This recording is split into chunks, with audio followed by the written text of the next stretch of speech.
Hello.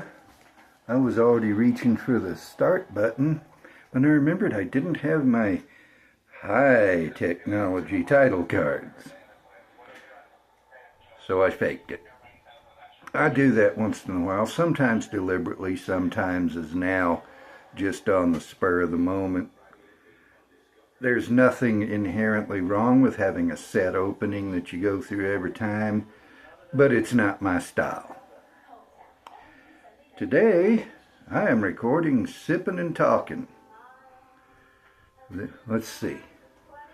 Let me stop and get my dates straight. I had an appointment at the VA on the 18th of March. I believe I've already uploaded a video or even two which mentions my heart difficulties.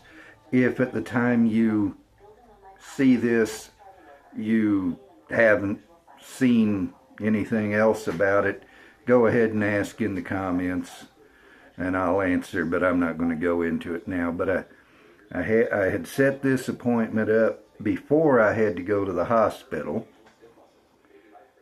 and decided to keep it. I needed to establish myself with a primary doctor anyways, now that I've got this going on.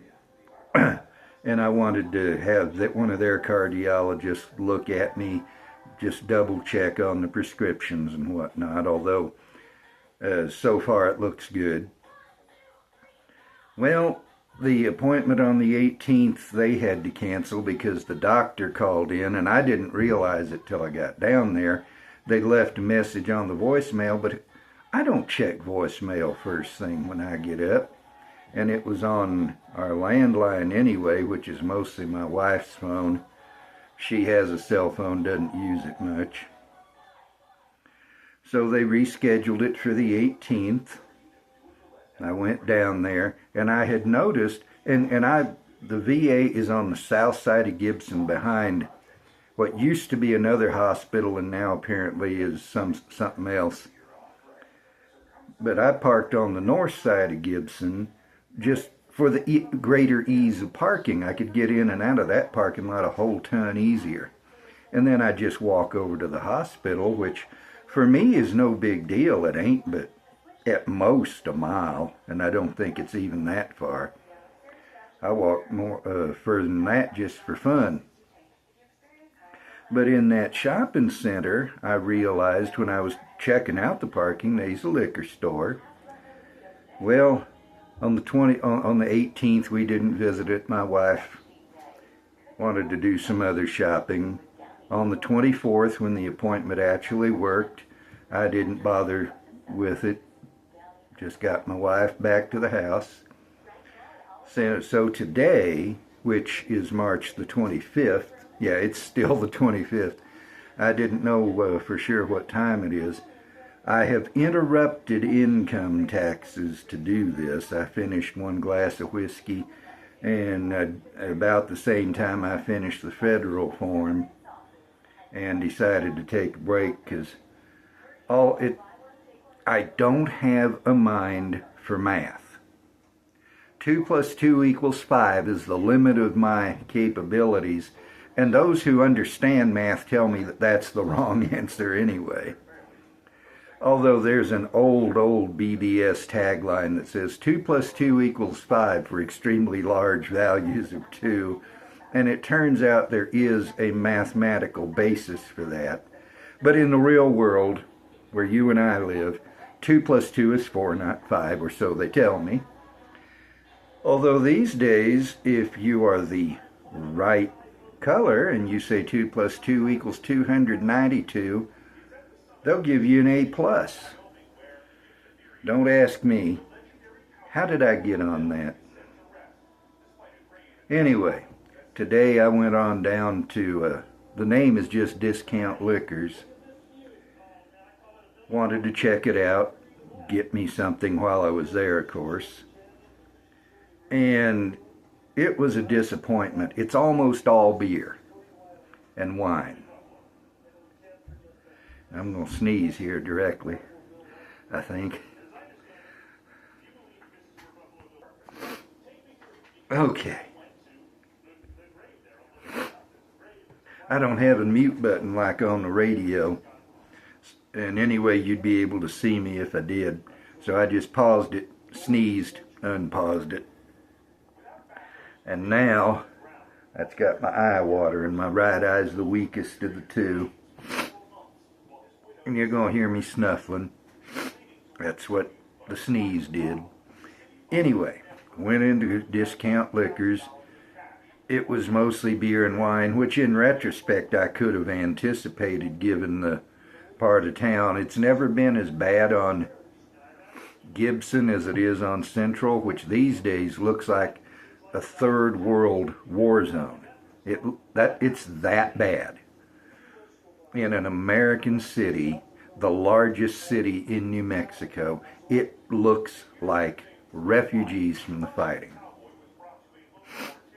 Thank you, Tim Keller. He's the mayor here. He has totally ruined this city, and the people re-elected him. I guess they don't care what normal folks have to deal with.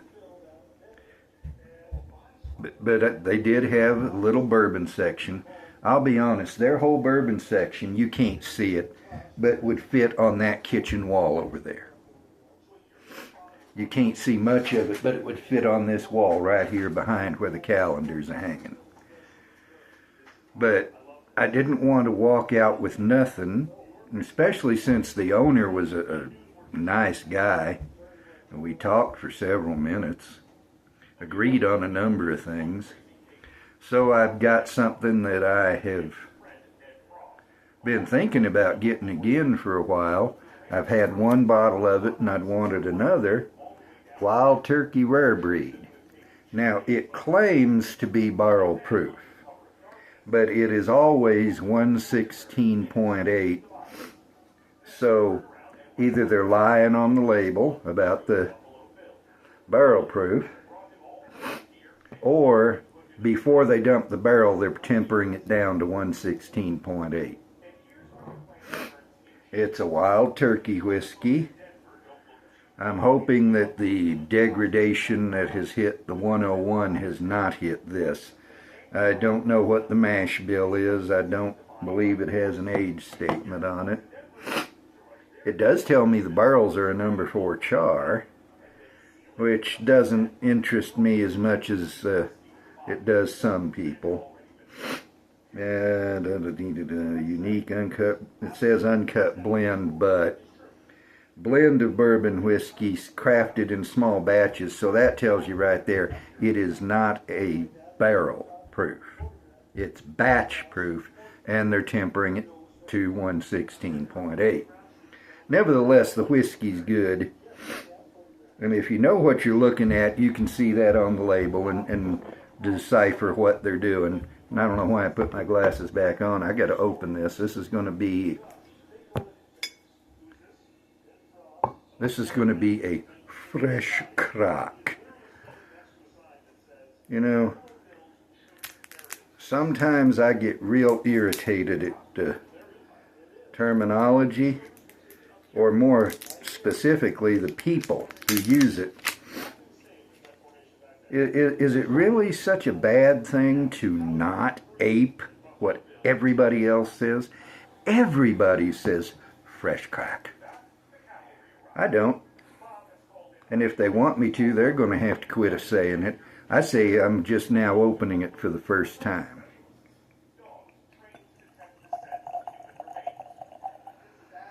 And I spilt a little bit of it. This neck here is not the most suited for pouring. But as I said, I interrupted my taxes, and because of this new setup, I put the glass over here, and I'm going to do something. Now you can hear the sound of it. I've changed my whole platform setup. It elevates the camera now as well as what I'm doing. I understand we have to pay taxes. It's both a pragmatic thing and it's a biblical thing. You know, if you're going to have a government, you have to pay for it. You know, do you want the fire department to come and put out the fire when your house catches a fire? Well, you have to pay for that.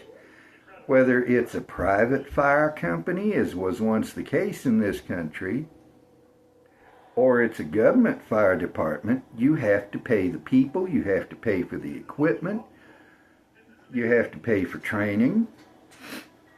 Do you want the cops to come when somebody's breaking into your house and haul him off? Well, whether it's a private security company or a government police department, you have to pay the people, you have to pay for the equipment, have to pay for training. Tannstoffel, that acronym from Robert Heinlein's novel, The Moon is a Harsh Mistress. There ain't no such thing as a free lunch. If you want any sort of government at all, you have to pay for it. Even if it's just 4 families gathered together in a clearing in the woods, if you want one guy to run the whole shooting match, you're going to have to grow some food for him, you're going to have to hunt some meat for him, because he's not going to have as much time to farm and hunt.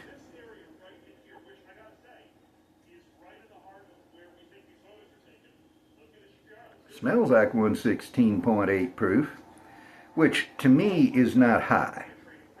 I've drunk stuff as high as 134 point whatever it was. So this to me is not high. If you're new to whiskey, then you should not try this right off. Or if you do, you should be prepared to put a few drops of water in there. Start with just 1 or 2 and add drop at a time until you get it to where you want it. It doesn't take a lot of water to do things to a glass of whiskey. Then there's the biblical side of taxes. When Jesus said, "Give unto Caesar that which belongs to Caesar," he was, among other things, saying, pay your taxes. Paul, and I can't remember in which book it was, one of his letters, he said that, among other things, you should pay tax to whom tax is due. In the 13th chapter of Romans, he said that the government is a servant of God for good to honest people, but again, you have to pay for it. So I'm not opposed to taxes on principle. I am opposed to the absolutely stupid way income tax filing works. Now, I don't want to go the British route. I saw a video a while back on Lost in the Pond, where Lawrence Brown is originally a Brit, now he's a naturalized American. And apparently the inland revenue in the UK just takes your income tax right out of your paycheck. Well, I don't want that. There's already too many hidden taxes. If the government would quit taking out of your paycheck, and if you had to actually pay tax separately from your phone bill, your cable bill, your food bill, whatever, you would quickly see just how much you're paying in taxes that you don't realize. We don't need more hidden taxes.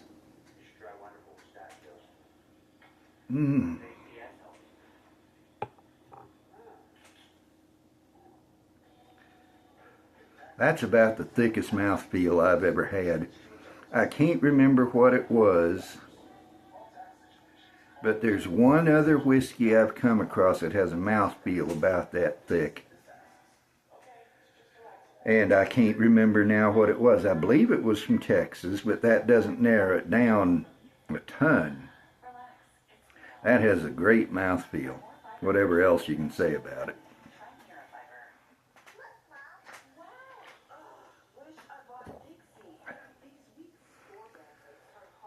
If I got to pay an income tax, make it a flat tax.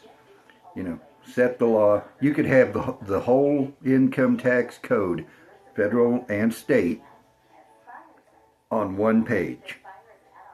If you make above a certain amount a year, you pay tax. If you make below, you don't. If you're above that line, You take your income, multiply it by whatever percentage, send that much in. You could do the figuring in 60 seconds and be done with it. It would be dead easy. But it'll never happen. There's a whole industry of tax preparers, tax lawyers, who won't ever let it happen. It's the lawyers make the laws, and they make the laws for themselves. They don't want us to be able to understand what the law is. You ought to go read the Constitution sometime. The fundamental law that created our entire federal government from scratch is a pamphlet. The whole thing is a pamphlet. You can read it, even if you're a slow reader, it shouldn't take you more than a couple of hours. And it's real basic. Sets up the presidency, says what he can do. Sets up Congress, says what it can do. Sets up the judiciary, says what it can do. And that's it. That's the Constitution. It delineates what the government is, what the government can do, and then in the Bill of Rights it says that's the only things the federal government can do. And yes, that means that about 99% of what the federal government does in 2026 is illegal. Of course, even conservatives don't seem to think that unconstitutional is the same as illegal. Makes you wonder what they think the Constitution is if it ain't law. Good intentions, maybe? Has the exact same force in prohibiting the government from doing things as it does in allowing the government to do things. The same authority which created the presidency also limits the presidency. And if the authority of limitation is not sufficient to actually limit him, then his office is illegitimate in the first place, and we don't have a real president. As for the whiskey,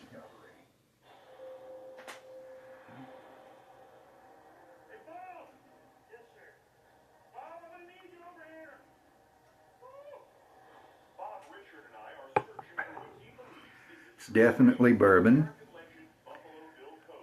It does have just a little bit in it of the brightness that has affected the 101, but it's still overall a dark bourbon, dark and earthy. Cinnamon, brown sugar, an earthiness that I have right now on the front of my tongue.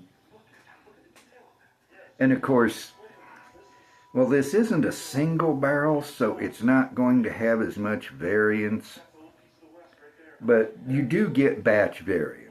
No matter how good the blender is, no matter how close he gets, each batch is going to be just slightly different because of human imperfection, and because no two barrels are exactly alike.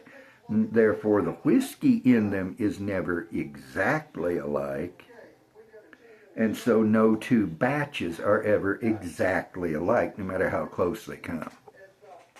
So next time I get a bottle of this, it may be missing that brightness. Now, I don't mind a bright whiskey. Old Granddad 114 is, bright and fruity, and I like it. But I like a whiskey to maintain its profile. And the profile of Wild Turkey is not bright. And when brightness comes in, it clashes with the regular profile.